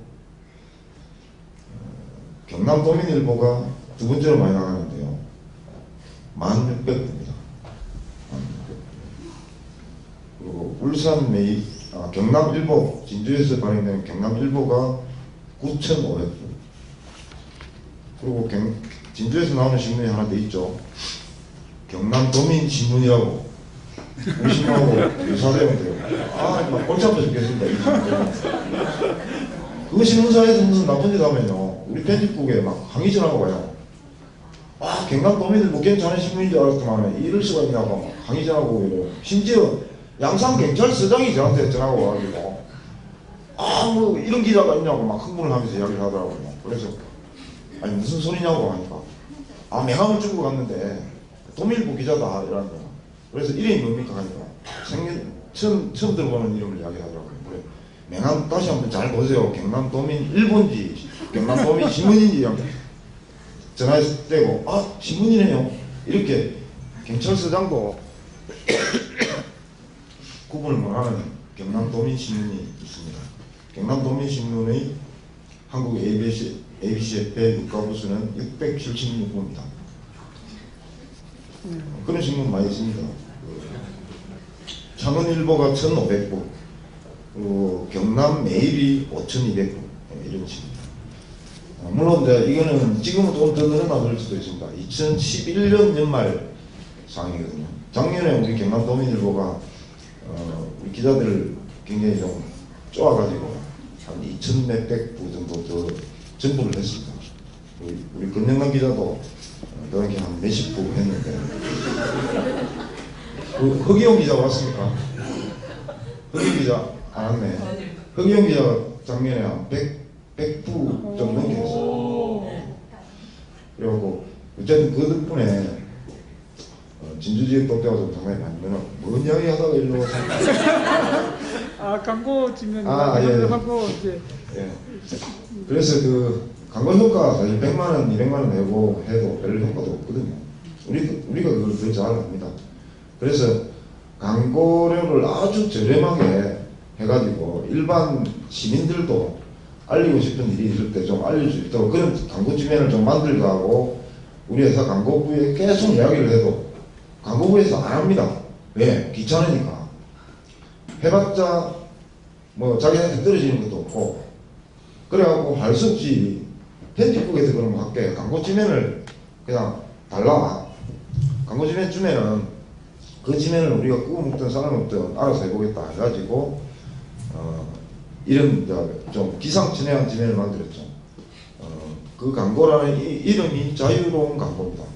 광고료는 10,000원에서 최대 30만원까지 10,000원에서 최대 30만원까지 행편대로 알아서 주시면 됩니다. 그래서 9,000원은 안 되고 10,000원만 내도 돼요. 10,000원만 내고 이런 내용으로 광고 내주십시오 하면은 그냥 광고 나갑니다. 좀 크게 나옵니다. 한겨레 생활 광고 이런 거보다 훨씬 크게 나옵니다. 그렇게 해가지고 해보니까 그 광고란을 제일 많이 활용하는 사람들이 누구냐면 이런 이 시민단체 또는 사회단체 이런 데입니다. 그 시민단체 사회단체들도 지역 시민들한테 알려야 될 일들이 있잖아요. 근데 알릴 수단이 별로 없거든요. 그러다 보니까 아주 적은 돈으로 10,000원만 내면 신문 광고를 낼 수 있는 게 생기니까 아주 적극적으로 활용을 하더라고요. 근데 30만 원 낸 단체도 있습니까? 그런 데도 있습니다. 그래. 예를 들어서 어디더라 무슨 상인회 이런 데서 낼 때 오동동 상인회 이런 데서 낼 때도 그 정도 하고요. 그리고 특별히 이제 프로젝트 사업으로 뭘 받아가지고 그 프로젝트 사업 계획서 아니 예산 계획서에 그 홍보비를 100만 원으로 설정해 놓은 그런 데가 있더라고요. 그런 데는 이제 그걸 쓴 근거를 남겨야 되니까 30만 원을 주는 경우도 가끔 있습니다. 근데 이제 해보니까 그런 비영리 단체들끼리 단합을 좀 하더라고요. 행변대로 알아서 주십시오 해놨더니 처음에는 막 우리 그 담당 기자한테 전화가 온 거예요. 알아서 달라는데 도대체 진짜 얼마 정도 됩니까? 이렇게 식으로 물어봅니다. 그럼 우리 기자가 진짜 그 적어놓은 대로밖에 말씀 못 드립니다. 그냥 알아서 주시면 됩니다. 이렇게 이야기하니까 자기들이 이제 기존에 이미 그 지면에 나왔던 다른 단체에 전화를 해갖고 너가 얼마 줬노? 이렇게 물어보고 너가 얼마 줬노? 우리는 얼마 줬다 이런 식으로 해가지고 일종의 협정 가격이 형성이 되더라고요. 그래서 3만 원 아니면 5만 원 정도. 그래가지고 그걸 이 광고는 아까 기자윤리 말씀을 하셨지만 기자가 3만 원짜리 5만 원짜리 광고 따려고 어디 가서 뭐 출입처를 협박을 하거나 공갈을 치거나 할 일은 없지 않습니까? 절대로 광고 여기 광고 한번 내라 이런 식으로 금고 이런 걸 안 하거든요. 그냥 딱 신문에 공기만 해놓고 알아서 주십시오. 오후 4시까지 광고 문안을 여기 이 메일로 보내주십시오.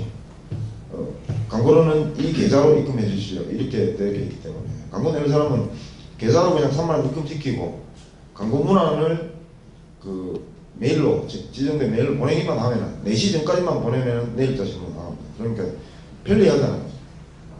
그래서 그 대신에 이제 광고료를 형편대로 알아서 받는 대신에 우리도 알아서 실어드립니다. 이만큼.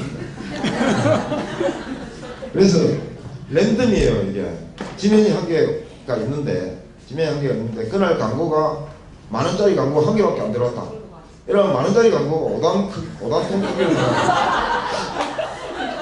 근데 그날 100,000원짜리 광고가 5개가 들어왔다. 그러면은 100,000원짜리를 그 지면을 5등분을 내가 이런 식으로 랜덤으로 하는데 처음에 그렇게 광고면을 한 명만 갖고 하니까 이제 조금 광고 많이 들어오니까 너무 막 쪼가리를 내면은 광고 뽀대가 안 나지 않습니까? 그래가지고 면을 한 개 더 확보를 했어요. 2개면에 지금 계속 나가고 있는데 그게 쏠쏠하게 돈이 됩니다. 그래서 이걸 사장한테 그 광고 수익금이 제공되니까 한 달에 30만 원씩 편집국 운영비를 달라. 정액으로. 그래가지고 그 패딩국 운영비를 받아가지고 그게 지금 한 몇백만 원 쌓여 있습니다. 그 돈 갖고 이제 우리 패딩국에서 공동으로 무슨 하는 일이 있거나, 우리가 패딩국에서도 한 달에 한 번씩 좋은 기사를 쓴 기자를 뽑아갖고 시상을 하거든요. 상을 주거든요. 이달에 좋은 기사. 그 상 뽑히면은 10만 원 상금 주고 이렇게 하고 있습니다. 권영남 기자가 지난달에는 그 피플파워 연장하고 있는 경남의 시장 시리즈로 이달에 좋은 기사로 뽑혀가지고 10만 원 받았습니다. 오늘 홍보를 하셨으니까 광고가 좀 늘어날 것 같은 느낌이 듭니다. 계속 이게 공공저널리즘 하면서 그 지역 밀착형 보도 이야기하면서 또 서울일보가 좀 잘하고 있는 부분이 이제 지역 인물에 대해서 집중적인 좀 취재, 그리고 또 연재 형식으로 해가지고 여기 이제 그 호호국수 송미영 씨 이야기가 거의 한 20페이지 넘게 거의 소설책 한 권 읽은 느낌이 들었었는데 아주 재밌게 읽었었거든요. 그러니까 이게 거의 한 인물에 대해서 이제 이렇게 길게 많은 분량으로 신문에서 다뤄본 적이 아마 제가 생각할 때는 없었던 것 같은데요. 이렇게 이제 많게 길게 기획을 했던 어떤 이유가 있을 것 같고요. 또 너무 한 사람에 대해서 많은 지면을 하려 했다는 비판이 있지는 않았는지 좀. 계급 모습, 뭐 민족 모습 이런 것들이 우리 주변에 사는 평범한 일반 서민들의 삶 속에 딱 구체적으로 배어 있지 않겠느냐. 그 속에서 모습을 찾아내고 그걸 드러내서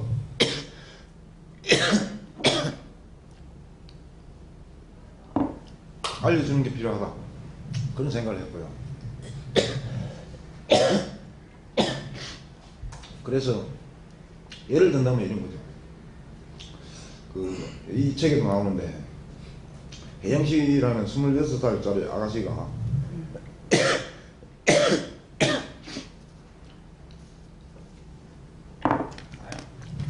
좀 숨 좀 돌리고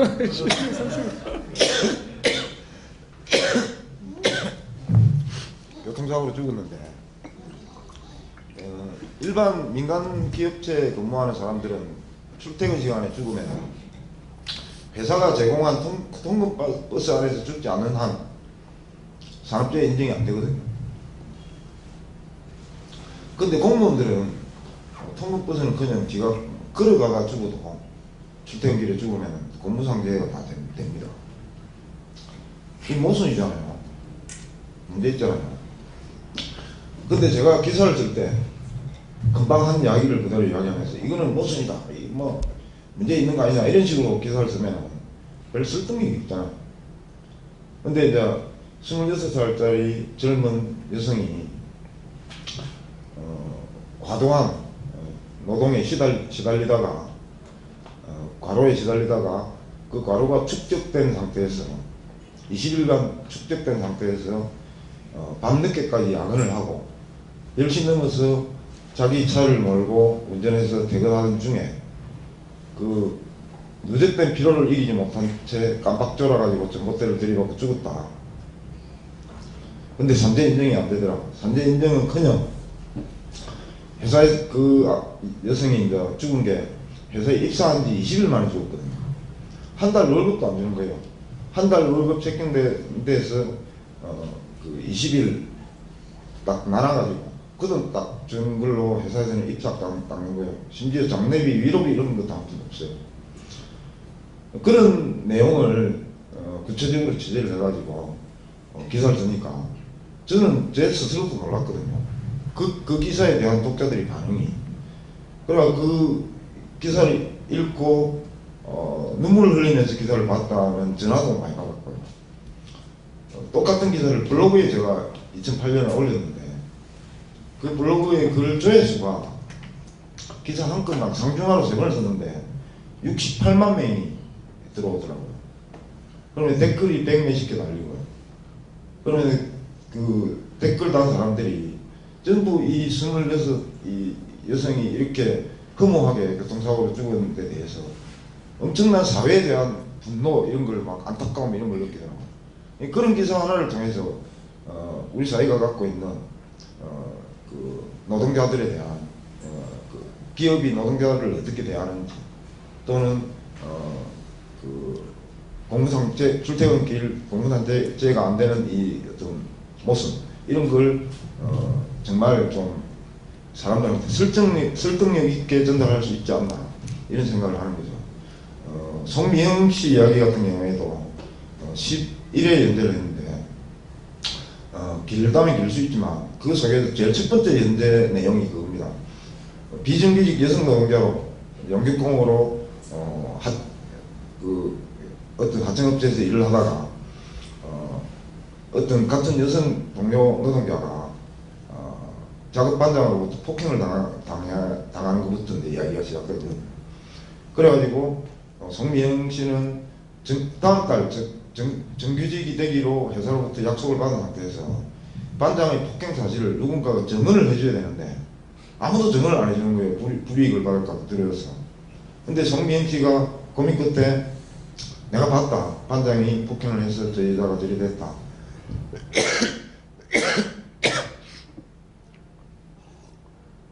하는 걸 근로복지공단에 조사관한테 증언을 했어요. 증언을 하고 나니까 회사에서 다음날부터 송미영 씨가 출근하는데 일을 안 주고 그냥 서 있으라고 하는 거예요.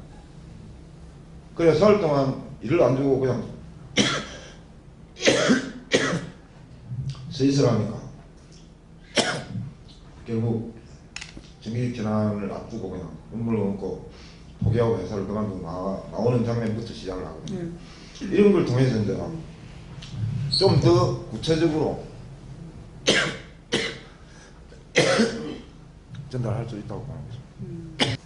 블로그를 이제 오랫동안 운영을 하셨고 김원주 기자하고 이제 백인닷컴 운영하시고 오랫동안 이제 뭐 상도 받으시고 가지고 또 신문 만드는데 또 많은 도움도 되고 서로 또 블로그가 또 그 참여하시는 사람들이 또 활성화가 되고 그런 피드백이 이루어지고 그게 또 하나의 또 언론으로서 역할을 지금 하고 있는 상황인데 블로그 운영에 대해서 많은 강조를 하시고 또 SNS 또 이제 동일보의 전체 기자들이 SNS를 사용하도록 이렇게 다 권유를 해서 지금 다 가지고 있는 걸로 알고 있는데요. 흔히 이제 우리가 이제 그 SNS 그 인터넷 활성화되고 블로그가 이제 만들어지고 1인 미디어 이런 이야기가 나오면서 종이신문하고 대립관계가 이루어져 가지고 앞으로는 종이신문이 뭐 없을 것이다. 뭐 심하게 말하면 그런 이야기가 됐었고 실제로 이제 세계적으로도 종이신문이 굉장히 다들 그 힘들어지고 있고 문 닫은 유명 신문사들도 많이 생겼는데 국장님 같은 경우에는 오히려 이제 이게 그 상호적인 관계로 활용할 수 있다. 그러니까 큰 부분이 아마 이 주제에서 이 책에서 이야기하고 싶은 부분이 제가 생각할 때는 인터넷과 SNS, 블로그의 어떤 1인 미디어 내지는 인터넷 매체와 종이신문의 어떤 상호적인 관계가 가능하다. 그리고 실제로 그게 어느 정도 증명을 해냈다. 이렇게 볼 수도 있는데 어떻게 그게 가능하다고 보시는지 그리고 어떻게 가능한지. 지금은 이제 이 뉴스를 전달하는 수단, 이게 매체죠. 신문사가 생산하는 상품은 신문이 아니라 그 신문에 담겨 나가는 뉴스가 상품이거든요.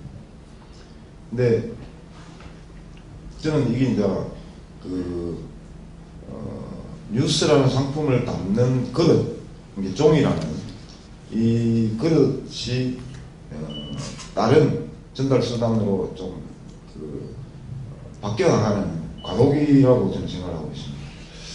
그래서 지금 뭐 인터넷 시대, SNS 시대라고는 하지만 그 전통적인 저널리즘으로서의 어떤 그 뉴스 가치는 정보 사회로 갈수록 더 좀 그 가치는 높아질 거라고 보거든요.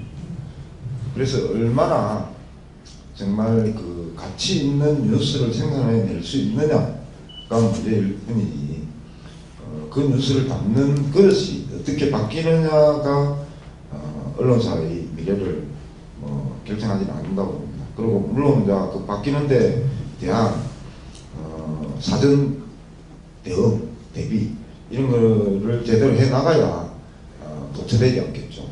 그런 차원에서 이제 저희 기자들한테도 SNS를 적극적으로 활용해라 라고 이야기를 하고 온라인 글쓰기도 좀 적극적으로 하라고 하고 있는데 이게 사실 경남도민일보라는 신문사에서 편집국장 한 사람만 SNS를 알고 또는 인터넷의 흐름을 알아가지고 바뀌는 이 시대에 대응하기 힘들거든요. 구성은 모두가 다 같이 알아야 거기에 대한 대응도 가능할 거라고 보고 그래서 이제 그런 식으로 SNS 사용을 적극적으로 권장을 하고 있고요. 현재로서는 이제 진주에서도 참여하고 계시는 분들이 한 손에 5손가락 안에 꼽을 정도로 좀 계시긴 한데 진주는 아직 좀 만청에 비해서는 조금 저조한 것 같습니다. 근데 사실은 그 경남 지역에 블로그 활동하는 분들을 경남도민일보가 이런 표현이 좀 맞는지 모르겠지만 양성을 했거든요. 기존에 블로그를 하시는 분들도 몇 분 계셨지만 2008년 여름부터 시작해가지고 지금까지 매년 이게 한 달에 한 번씩 무조건 시민을 위한 블로그 강좌를 열고 있습니다. 지금도 작년에는 그 블로그에서 범위를 조금 넓혀가지고 SNS 강좌를 열고 있죠. 그런 과정에서 그런 교육을 통해서 지금 경남도민일보 블로그 공동체에 그 활동을 하고 있는 블로그가 140명 정도 되거든요. 그분들이 저는 기자 월급을 받고 있는 기자 한 명 이상의 역할을 해내고 있다고 봅니다. 물론 각 블로그마다 약간의 좀 영향력의 차이는 있지만 블로그 한 사람 기자 10명의 몫을 하고 있는 분도 있고요.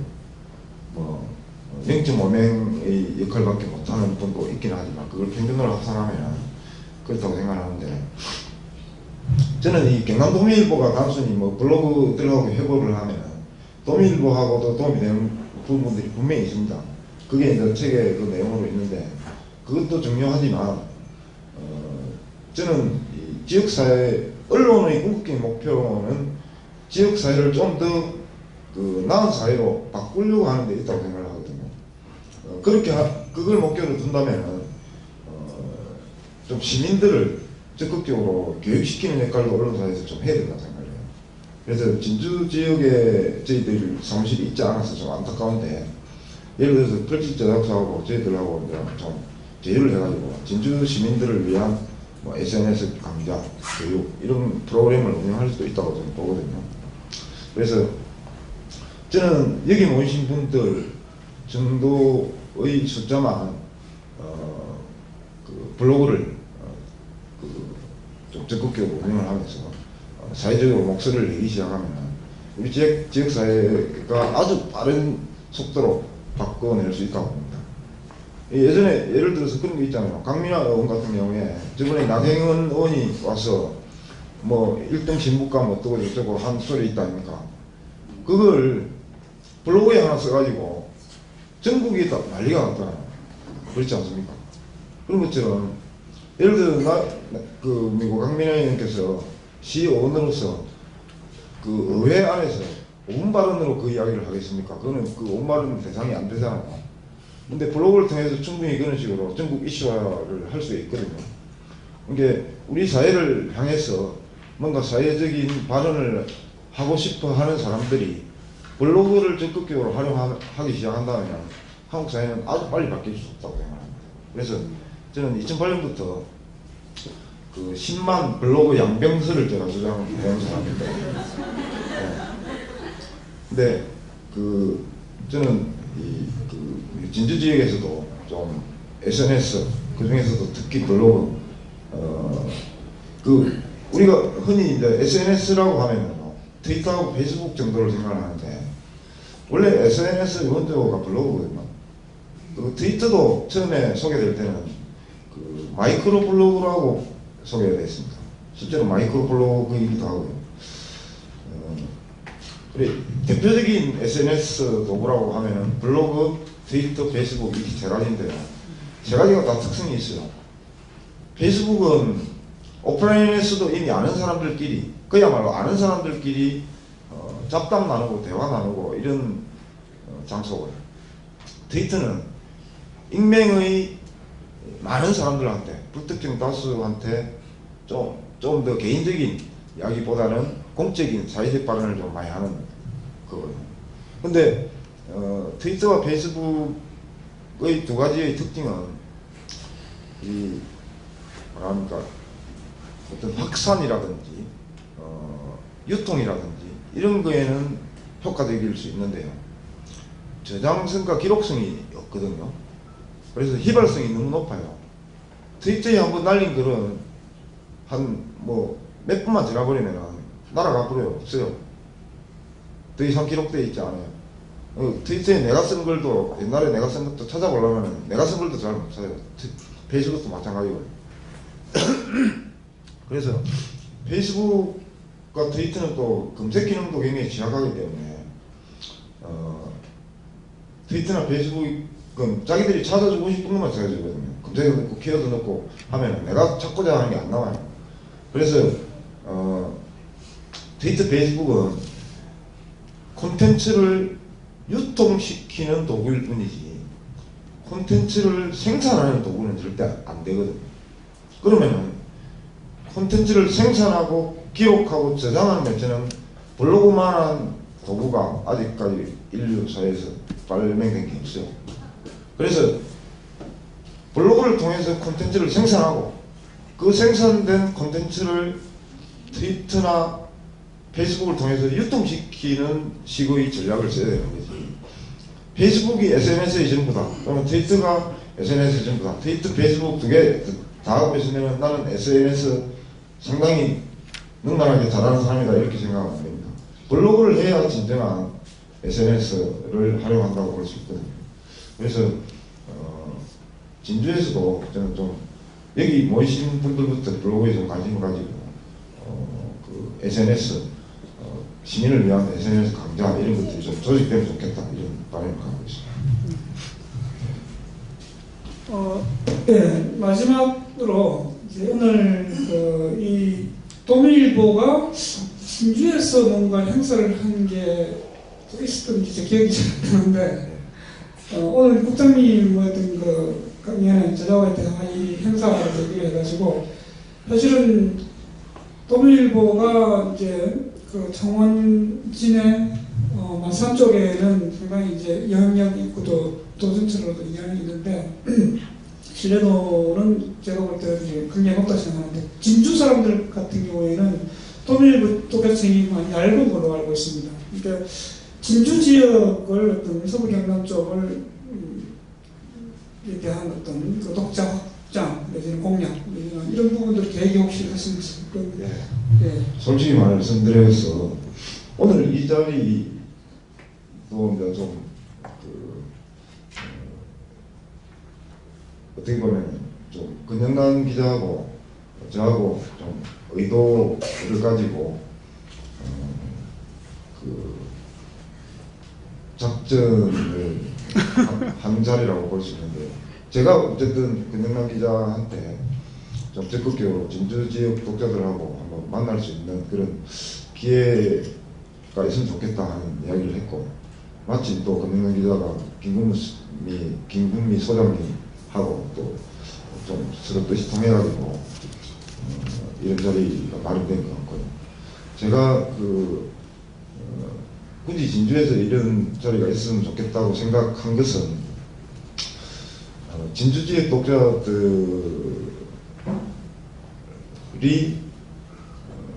지역 언론에 대해서 느끼는 어떤 좀 갈증이나 불만 이런 것들이 분명히 있을 거라고 저는 생각을 사실은 하고 있어요. 진주신문 아까 이야기를 했지만 진주신문이 지금 현재 사실 휴관이라고는 하지만 사실상 배관 상태잖아요. 예전에 진주신문이 있을 때 그나마 좀 충격시키 주던 어떤 언론에 대한 갈증 그런 것들이 진주신문마저 없어진 상황에서 답답함을 느끼는 진주 시민들이 상당히 적지 않을 거라고 저는 생각을 하고 있고요. 그래서 그 답답하게 느끼는 그 부분을 우리 경남도민일보가 어떻게 좀 파고 들어가지고 그 갈증을 좀 충족시켜드리고 또 우리 도민일보 입장에서도 독자도 좀 진주 지역에 확장을 하고 할 수 있을까 그걸 좀 고민하는 생각을 가지고 여기 사실 왔거든요. 그래서 여기 모이신 분들한테 제가 좀 사실 여쭙고 싶어요. 경남도민일보가 진주에서 좀 어떻게 하면은 어떤 역할을 해주면은 여러분들로부터 우리 경남도민일보가 좀 더 사랑받는 신문이 될 수 있을까 하는 걸 제가 좀 묻고 싶거든요. 그래서 좀 진행자님께서 여기 오신 분들한테 그 대답을 좀 해줄 수 있는 기회를 좀 만들어주시죠. 네, 진주 참여연대라는 시민대회입니다. 처음 질문부터 썩 그렇게 기분 안 좋으실 질문을 드려야 되겠습니다. 올 1월 1일하고 2일 걸쳐가지고 신년 바란다고 해가지고 시민들 이야기 낸 게 있더라고요. 1월 1일 날은 마창진 사람들만 좀 나왔고 1월 2일 날은 마창진에서 조금 더 나가서 군단이 한 군데 나왔는데 함양군이었습니다.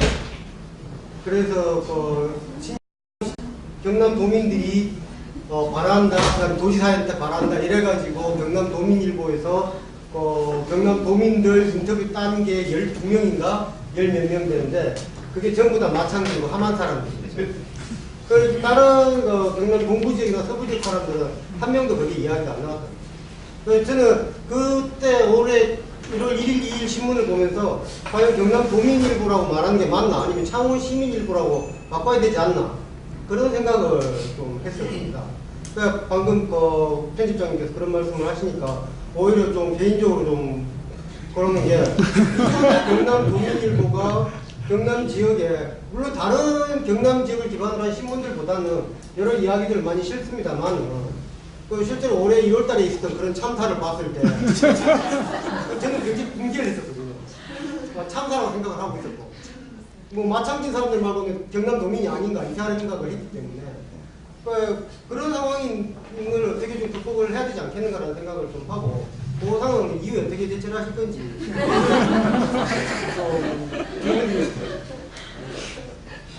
말씀드릴까요? 네네. 말씀하기 어려운 거 아닙니까? 사실 이제 제가 금방 이 질문을 드린 것도 이런 말씀을 좀 가감 없이 제가 듣고 싶어서 그런 거거든요. 사실 진주 지역에 우리 김종현 기자가 혼자밖에 없다 보니까 여러 가지 취약한 부분들이 많습니다. 그리고 신인경 선생님 페이스북에 계속 올리고 계신 지역신문 모니터링 저도 계속 좀 챙겨보고 있거든요. 거기서 오늘처럼 노골적으로 말씀은 하지 않으셔도 행간에 경남도민일보가 진주지역 또는 서부경남지역 기사가 너무 적다는 걸 말씀하시려는 의도가 뜻이 많이 느껴지더라고요. 그래서 일단 저는 그렇게 생각을 하고 있습니다. 시청이나 기존 보도자료를 생산해서 제공하는 이런 데 말고 정말 좀 시민사회, 진주지역 시민사회의 목소리를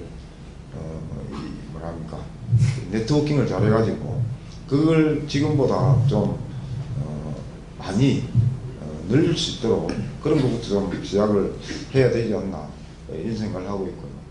그래서 여러 가지 고민을 하고 있습니다. 지금 단순히 진주에 그러면 기자를 늘린다고 그렇게 될까? 그것도 지금 고민이 되고 있고요. 사실 전에 진주에 기자가 2명일 시절도 있었거든요.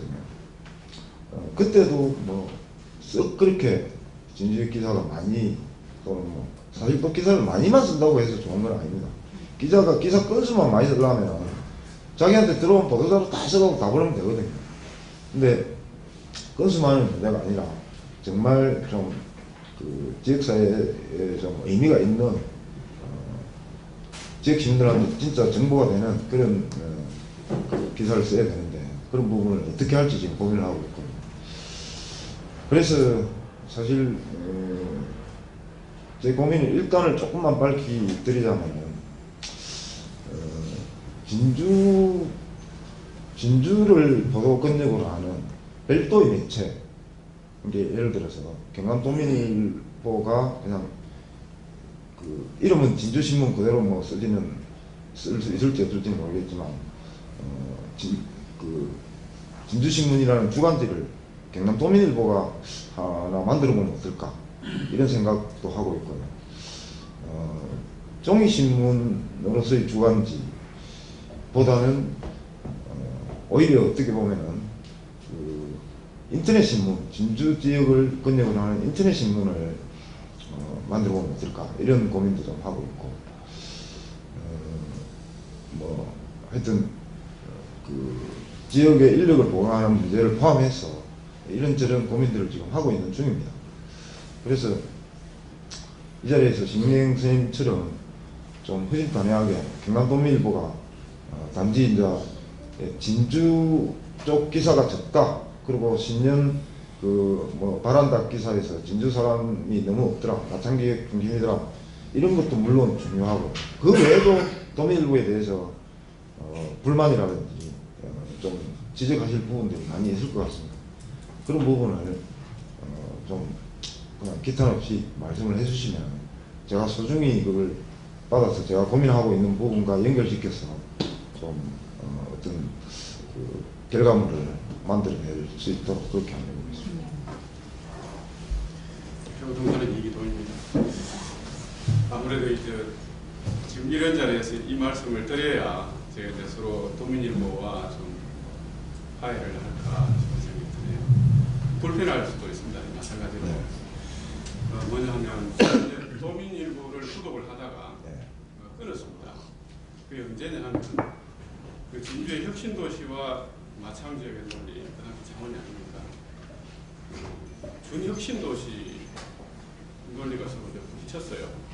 근데 우리가 믿었던 도민일보마저도 소지역주의적인 이런 그 논조가 나타나는 걸 보고 마음 아프지만은 이제 감정이 없을 수 없는 거 아닙니까? 저는 또 그 국가교육발전위원회에서 진주에서 그걸 유치하기 위해서 그 일을 보고 있었고, 그래서 뭐 김주환 국장뿐만 아니라 그 같이 있는 좋은 기자분들 얼굴이 생각 안 났을 리가 없죠. 그래서 끊고 또 그게 이제 개인적으로 또 우리 신문들이 많이 좀 구독을 요청받잖아요. 그런 것도 있었지만은 굳이 내가 어려움 살리면 이걸 끝까지 봐줘야 될 의무는 없겠다 싶은 그런 생각이 좀 있었어요. 그런데 이제 요거는 이제 이야기를 해야 오해가 좀 풀릴 수 있을 것 같습니다. 얼마 전에 한 2,000부 정도 됐다고 신문 부서를 늘렸다 그러는데, 제가 그래도 이제 이쪽 저쪽에서 요청을 좀 받고 김 국장도 그때 이제 메시지를 통해서 살짝 보내왔더라고. 아 그래 내가 이게 그래도 너무했다 싶어서 뭐 선배 통해서 실적 좀 올려주라고 하고 실적 조금 올려줬습니다. 고맙습니다. 그리고 늘 아쉬운 게 진주신문 마저 없으니까 진주가 그나마 생각을 가지고 있는 사람들 그 소통을 할 수 있는 공간이라든가 또 좀 억울하잖아요. 제대로 이런 사실들이 보도가 안 되면은 이 매체가 없다는 거죠. 그래서 지역에서도 20년을 못 채우고 그만둔 진주신문을 이어나갈 이런 주체들을 찾고 노력했습니다만은 이 잘 안 돼요. 심지어 그 뉴스 사천에서 역으로 진주 사람들 중심으로 보면 아직 사천에서 역으로 진주로 와서 매체를 하나 만들어 볼까 하는 노력도 있었는데 그것도 아직까지 현실화되고 있지 않습니다. 그래서 저는 아까 김 부장님 도민일보라는 제보를 바꾸면서 또 매체 형태를 바꾸면서 진주로 서부 경남을 어떻게 해볼까 하는 그런 고민은 상당히 이 자리에 계신 분들하고 소통하면 좋은 점 나올 수 있으리라 생각이 되는데 여전히 그런 거죠. 저는 아까 여기 경남신문이나 경남메일이나 경남일보 몇몇 신문들이 구독자를 유료 구독자를 가지고 있는 그 현실은 사필 규정이다 생각하거든요. 근데 아까 놀란 거는 경남일보가 전국에서 처음 생긴 주간지로서 올해 104년째를 맞이하는데 만부가 안 된다는 그 사실은 경남도민일보의 설 자리를 역으로 저는 설명해 주는 거라 생각하거든요. 지역신문이 가지고 있는 여러 가지 나아가 방향에 대해서는 내부에서도 고민을 많이 해봐서 알겠지만은 그야말로 내 지역에 사는 사람들이 내 지역 소식을 듣고 때로는 물건을 토로하기도 하고 억울함을 호소하기도 하고 그 다음에 스트레이트 기사라도 듣기도 하고 이런 그 중심에 서면 자연스럽게 한번 봐달라는 민분이 생기는 거 아닙니까? 이번에 저도 근데 구독을 해보니까 뭐 진주신 그 뉴스도 잘 안 나오고 심지어 이제 내가 그거는 확인을 안 했는데 서부 경남 9개 시군의 그 공보 같은 게 있잖아요. 이제 고시해야 될 거. 이런 것도 안 나온다. 그런 건 오히려 지역에 서부 경남을 중심으로 둔 신문에 그 의존을 해서 내용은 별거 없지만 그거 보기 위해서 구독한다 하는 그 분들이 꽤 있더라고요. 사업을 하시는 분들은 특히 그렇고. 그래서 제가 지역신문을 비교적 좀 꼼꼼히 챙겨보는 편입니다.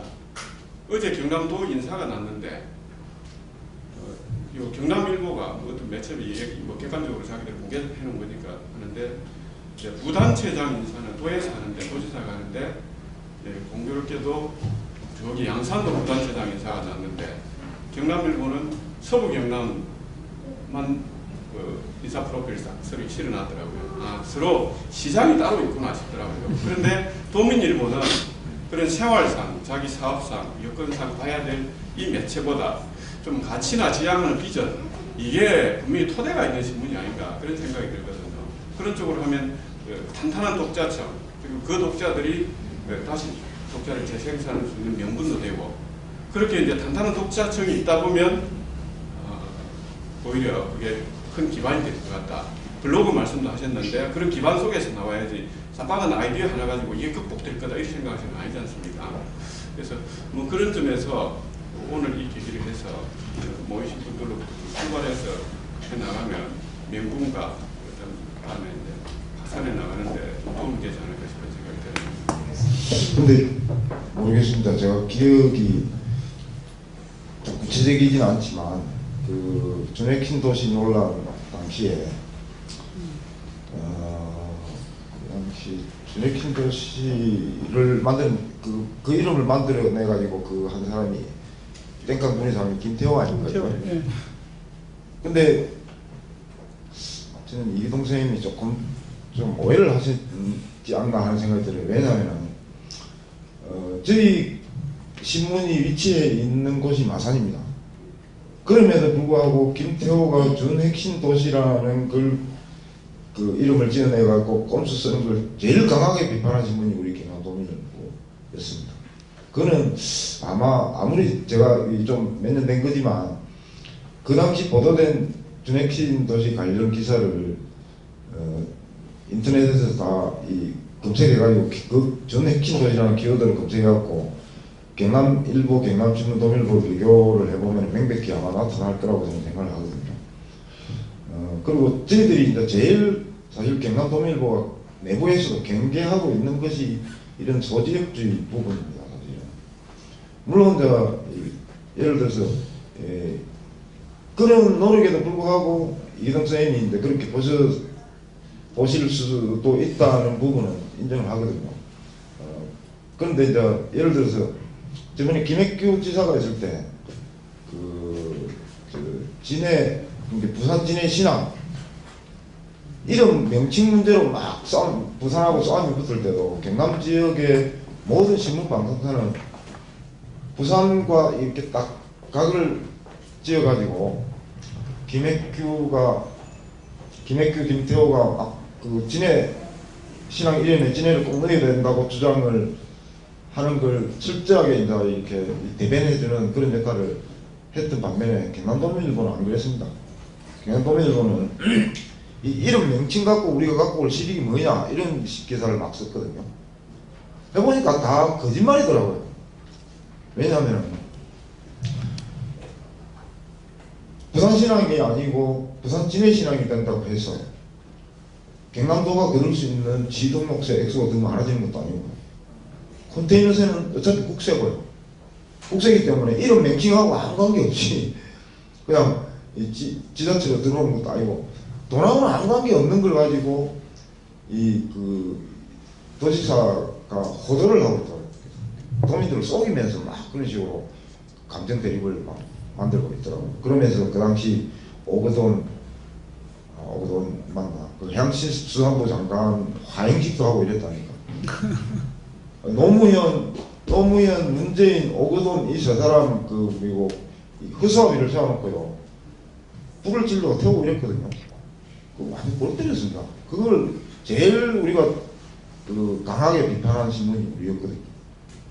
그래서 그 부분은 약간 좀 어떤 기사가 그를 보고 그렇게 하셨는지 모르겠지만 약간 그래도 전체적인 그 당시 보도 기조를 보면은 그렇지는 않았을 거라고 저는 생각을 하는데 뭐 어쨌든 한번 그 부분은 그런 부분에 대해서는 좀 더 공정성을 지키라는 그런 주문으로 제가 알고 더 조심하도록 하겠습니다. 그리고 역시 이제 진주신문마저 없으니까 지역에서 어떤 좀 소통할 수 있는 매체가 없다 말씀을 해주셨는데 사실 그 역할을 저희들이 하고 싶거든요. 그래서 제가 이제 국장을 맡고 나서 지금 좀 진주 지역에 그 관심을 좀 더 많이 두려고 노력을 좀 많이 하고 있습니다. 눈에 뭐 탁 띄지는 않겠지만 예를 들어 진주 지역에 계시는 어른들이나 또는 이 농객들을 우리 칼럼진으로 모시려는 노력도 많이 하고 있고 예를 들어서 그 홍창진 선생님 같은 경우에는 저는 잘 몰랐는데 글을 굉장히 잘 쓰시더라고요. 글이 또 굉장히 설득력도 있고 그래서 그런 보석 같은 분을 저희들이 모셨다 이렇게 생각을 하고 있는데 좀 이따가 한 다음 달쯤에는 그 진주 지역에서 클럽 필자가 한 2분 더 추가가 될 겁니다. 그리고 올해 2013년 그 경남도민일보 진행평가위원회에 또 진주군이 2명이 또 참여를 하셨거든요. 그래서 그 2분이 또 진주 지역의 오늘 이 자리에서 나오는 그런 이야기들을 집행위에 와서 좀 강력하게 말씀을 전해 주실 거로 또 기대를 하고 있고.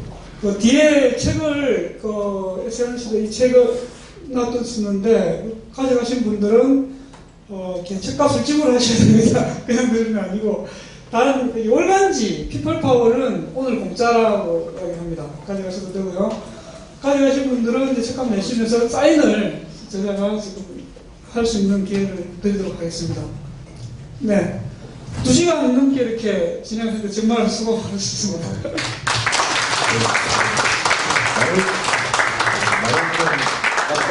요약을 잘해가지고 그렇게 했어야 되는데 제가 그런 식으로 요약하는 재주가 좀 없다 보니까 너무 여드랬던 것 같습니다. 죄송합니다. 들어주셔서 고맙습니다.